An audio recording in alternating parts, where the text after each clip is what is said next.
Hoje nós vamos falar de equinodermos, tá, gente? Olha só, os equinodermos vão ser então o grupo das estrelas do mar. Tá a foto da Tática aparecendo aqui embaixo, esse homem descendente. Peraí. Os equinodermos, então, gente, é o grupo, por incrível que pareça, mais próximo do nosso grupo, tá? Evolutivamente, os equinodermos, as estrelas do mar, eles têm mais características parecidas com o grupo dos cordados, que é o grupo que nós estamos incluídos, tá? Nós vamos ver daqui a pouco. Então, os equinodermos, eles têm 5 classes principais, que vão ser a classe das estrelas do mar, os ouriços do mar, os pepinos do mar, os lírios do mar e as serpentes do mar. Tudo do mar, tá? Então, os equinodermos, as estrelas do mar, né? Que a gente conhece aí, que a gente provavelmente já viu na praia, que a gente pega, leva para casa no copinho. Sempre tem uma tia que tem uma dessa na parede para decorar, né? O esqueleto dela. Então, as estrelas do mar, gente, elas têm simetria pentarradial, né? Você consegue cortar ela, é uma simetria radial, né? Que você tem vários planos de corte aí, só que você consegue ter 5 planos de corte diferentes. Então, é uma simetria pentarradial. Eles possuem, gente, os equinodermos, eles possuem sistema digestório completo. Só vai ter uma classe que não vai ter, a gente vai falar. Mas a grande maioria possui sistema digestório completo. Então, vai ter boca e vai ter ânus, tá? Então, as estrelas do mar nasceu com o cu virado para a lua, né? Então, a boca é para baixo e o ânus é voltado para cima, tá? Essa bolinha mais branquinha aqui não é o ânus dele, a gente vai ver depois o que é. O ânus está bem no meio, bem no meiozinho, e a boca está virada para baixo. O ouriço do mar, gente, também tem uma simetria radial. Tenho pavor desse bicho. Já pisou em algum? Ah, eu não. A gente da minha família pisava direto, eu corria. Dói, né? Dói e pode causar inflamação, dá problema danado, né? Tem esses espinhos aí. Espinho grande ainda. Então tem essa simetria radial, tem a boca voltada para baixo e o ânus voltado para cima, também igual a estrela do mar, tá? Pepino do mar, gente, simetria bilateral, né? Então ele parece aí um formato mais comprido, né? Como se fosse um pepino mesmo, mas não tem nada a ver com legume. Ele tem a boca na parte da frente e o ânus na parte de trás, né? Então ele tem uma simetria bilateral, né? Então você consegue saber o que é a parte da frente, o que é a parte de trás. Você consegue ter uma simetria já aí bilateral. Eles têm, gente, por dentro deles um esqueleto calcário, né? Então eles têm um esqueleto calcário que formam esses espinhos. Alguns espinhos eles são menorzinhos, alguns espinhos eles são maiores, igual o do ouriço do mar, porque eles têm um esqueleto dentro deles, um esqueleto calcário, tá? Nem tudo disso daí é espinho, duro, né, de calcário, porque eles têm um sistema de corrente de água dentro deles que formam essas saliências. Eu vou falar disso daqui a pouco, né?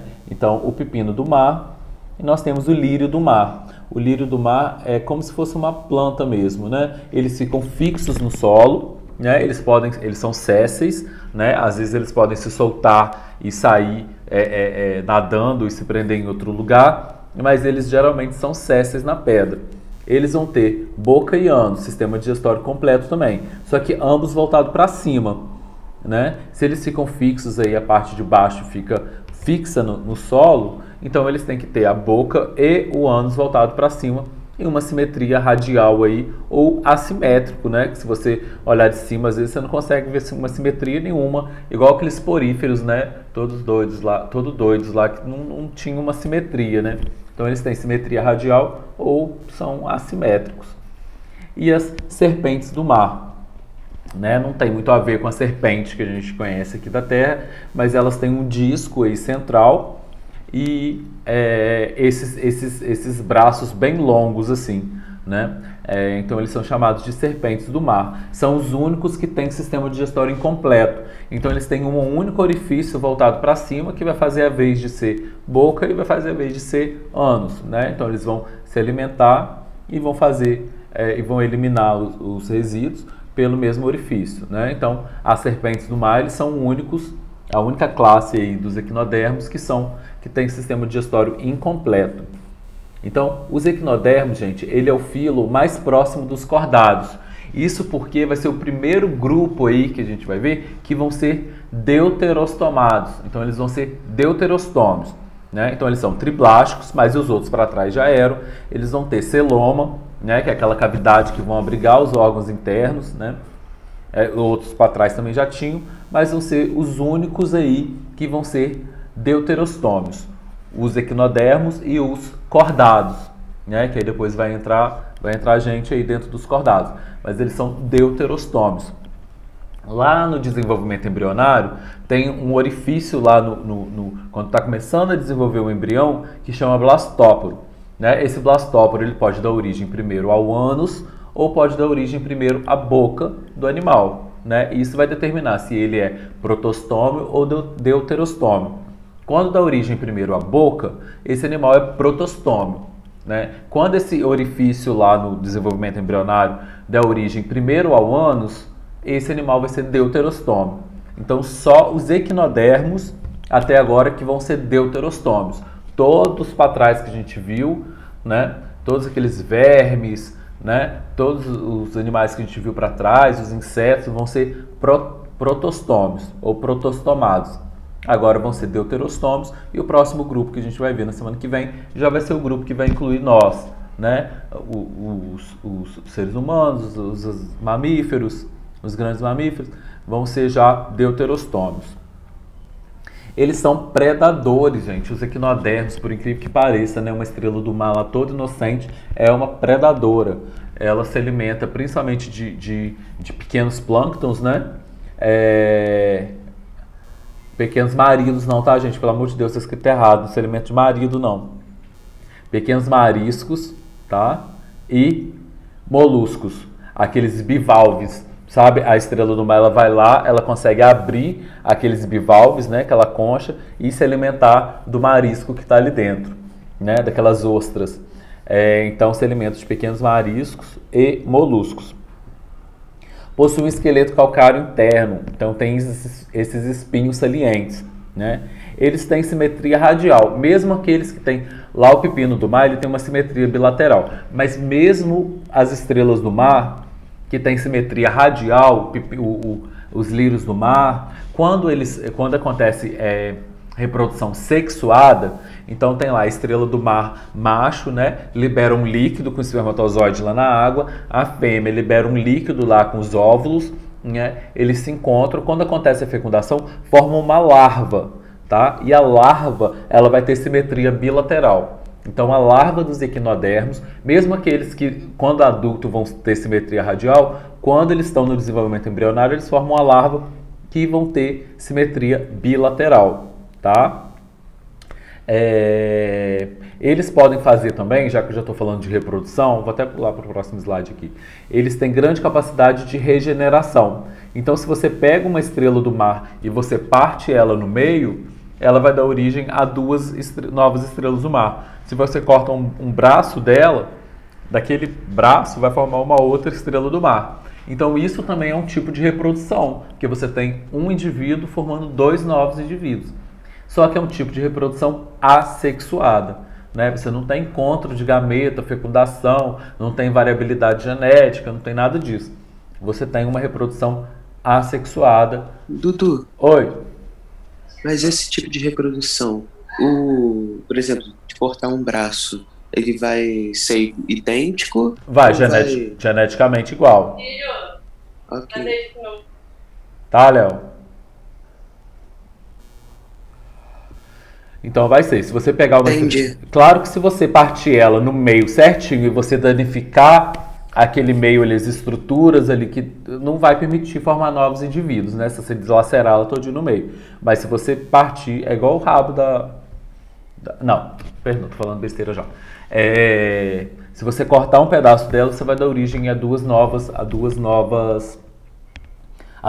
estrelas do mar. Isso é um tipo de reprodução assexuada, tá? Elas podem possuir, a grande maioria delas, uma estrutura chamada de pedicelárias, que no meio desses espinhos aqui, eles têm uma estrutura pequenininha que forma umas pinças, tá? Formam umas pinças que vão tirar, que é responsável por tirar alguma sujeira que agarra ali, né? Ó, remove resíduos, capturam presas e algumas podem produzir venenos, tá? É uma estrutura bem pequenininha que fica no corpo dessas estrelas do mar, desses equinodermos, que servem para poder eliminar resto de alimento, né? Que é tipo uma pinça mesmo. Isso é chamado de pedicelárias. A excreção, gente, por difusão. Então, eu vou voltar disso daqui depois. Sistema digestório completo, né? Boca e ânus, tirando a classe lá das serpentes do mar, que tem um sistema digestório incompleto. Eles são dioicos, então eles têm macho e têm fêmea, né? Não são hermafroditas, tem macho e tem fêmea. E a fecundação externa, liberam os gametas aí na água e podem fazer reprodução assexuada por regeneração. Gente, eles têm um sistema chamado de hidrovascular ou sistema ambulacrário. O que é isso? Dentro dos equinodermos, eles têm uma rede de canais aí que passa água por dentro desses canais. Então, esse é um sistema hidrovascular. Então, a água entra dentro da estrela do mar, né? E passa por dentro de todo o corpo dela, como se fossem nossos vasos sanguíneos, né? Por dentro de toda a estrela do mar. E isso é muito importante para ela, porque como a água circula por todo o corpo dela, ela tem esse sistema de vasos aí que passa água por dentro de todo o corpo. O que acontece? A excreção, por exemplo, elas fazem o metabolismo dela. O que elas têm que eliminar, elas liberam dentro desse vaso que vai embora nessa água que está passando por dentro dela, né? Entra a água do mar lá, a água do ambiente externo dentro dela e vai saindo o tempo todo. Então o tempo todo está saindo, passando água lá dentro. Isso é chamado de sistema ambulacrário. Ó. Uma das características mais marcantes dos equinodermos é a presença de um complexo sistema de canais e válvulas, denominado sistema aquífero ou ambulacrário. Esse sistema relaciona-se com locomoção, respiração, circulação, excreção e até mesmo percepção dos animais. Como assim locomoção? Gente, como assim locomoção? Cadê? Deixa eu ver. Como assim locomoção?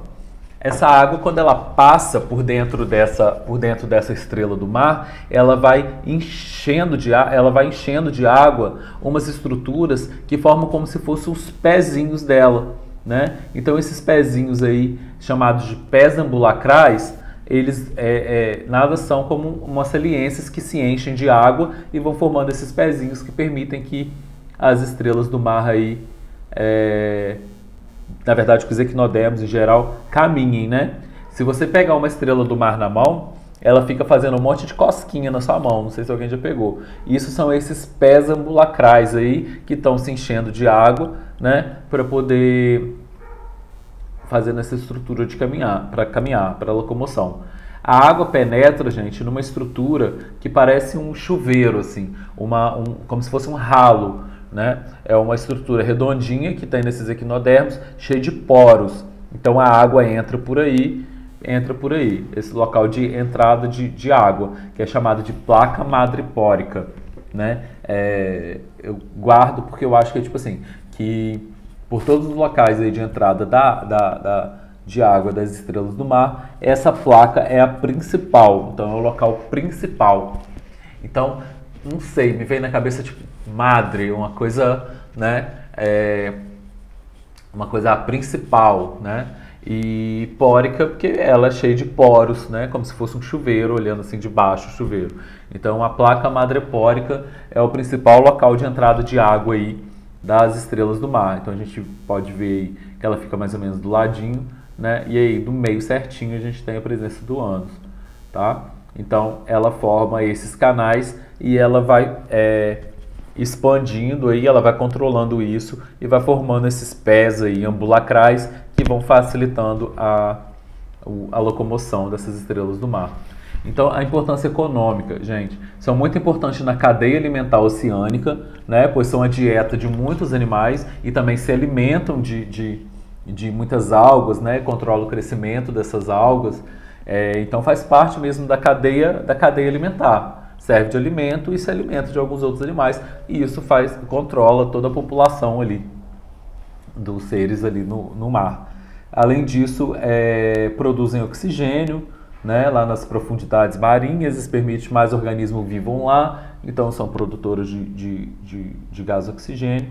Em muitos países, equinodermos são considerados um alimento, né, provavelmente na China, né, deve ser alimentado desses pepinos do mar, da ouriço do mar, serpente do mar, enfim. Cerca de 50 mil toneladas de ouriço do mar são capturados a cada ano e consumidos principalmente no Japão, Peru, Espanha e França.